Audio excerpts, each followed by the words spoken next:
ಶ್ರೀ ಗುರುಭ್ಯೋ ನಮಃ. ಹರಿ ಓಂ. ಗುರುರ್ಬ್ರಹ್ಮ ಗುರುರ್ವಿಷ್ಣು ಗುರುದೇವೋ ಮಹೇಶ್ವರಃ. ಗುರು ಸಾಕ್ಷಾತ್ ಪರಂ ಬ್ರಹ್ಮ ತಸ್ಮೈ ಶ್ರೀ ಗುರವೇ ನಮಃ. ಸದ್ಗುರು ಪಾದಾರವಿಂದಾಭ್ಯಾಂ ನಮಃ. ಆತ್ಮೀಯ ವೀಕ್ಷಕರೇ, 2026 ಯುಗಾದಿ ಭವಿಷ್ಯ ಹೊರತಂದಿದ್ದೇನೆ. ಇದನ್ನು ನಿಮ್ಮ ಒಳಿತಿಗಾಗಿ ಬೆಳೆಸಿಕೊಳ್ಳಿರಿ. ಪ್ರತಿಯೊಂದು ರಾಶಿಗೂ ಸಹ ಪರಿಹಾರವನ್ನು ಸಹ ಸೂಚಿಸಿದ್ದೇನೆ. ನೀವಿನ್ನೂ ನನ್ನ ಚಾನಲನ್ನು ಸಬ್ಸ್ಕ್ರೈಬ್ ಆಗದಿದ್ದಲ್ಲಿ ಈ ಕೂಡಲೇ ಆಗಿರಿ ಮತ್ತು ಬೆಲ್ ಬಟನ್ ಒತ್ತಿರಿ. ಇದರಿಂದ ಮುಂದಿನ ನೋಟಿಫಿಕೇಶನ್ಗಳು ನಿಮಗೆ ನೇರವಾಗಿ ದೊರೆಯುತ್ತವೆ. ಈಗ ಮಿಥುನ ರಾಶಿಯತ್ತ ನೋಡೋಣ.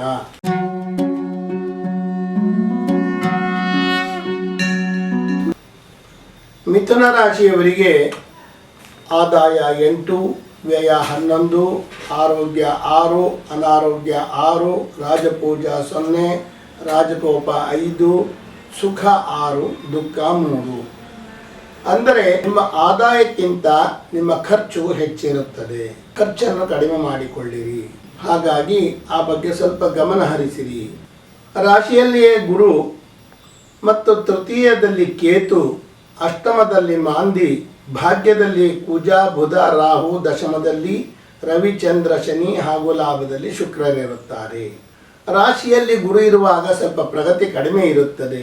ಗುರು ಕಟಕ ರಾಶಿಯನ್ನು ಪ್ರವೇಶ ಮಾಡಿದಾಗ ವಿಪರೀತ ಧನ ಲಾಭವಿರುತ್ತದೆ. ವೈಭವದ ಜೀವನವನ್ನು ನಡೆಸುವ ಯೋಗವಿದೆ. ಕೆಲಸ ಕಾರ್ಯಗಳಲ್ಲಿ ಸಾಕಷ್ಟು ಯಶಸ್ಸು ಇರುತ್ತದೆ.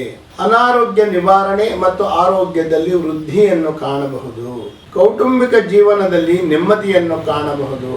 ಅವಿವಾಹಿತರಿಗೆ ವಿವಾಹ ಸಂಬಂಧಗಳು ಒದಗಿ ಬರುತ್ತವೆ.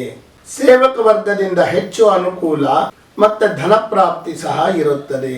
ಸ್ಥಿರಾಸ್ತಿಯನ್ನು ಕೊಳ್ಳುವ ಯೋಗವಿದೆ. ಹೊಸ ವಾಹನವನ್ನು ಕೊಂಡುಕೊಳ್ಳಬಹುದು. ದೂರ ಪ್ರಯಾಣ ಮಾಡುವ ಯೋಗವಿದೆ. ಸಂತಾನ ಅಪೇಕ್ಷಿತರಿಗೆ ಅವರ ಆಸೆ ಈಡೇರುವ ಕಾಲ. ಕೋರ್ಟ್ ಕಚೇರಿ ವ್ಯಾಜ್ಯಗಳಲ್ಲಿ ಅನುಕೂಲವಿರುತ್ತದೆ. ಸ್ವಲ್ಪ ನಿಮಗೆ ಹೆಚ್ಚು ಜಯದ ಕಡೆ ವಾಲುತ್ತದೆ. ಕೃಷಿಕರಿಗೆ ಹೆಚ್ಚು ಲಾಭ ದೊರೆಯುತ್ತದೆ.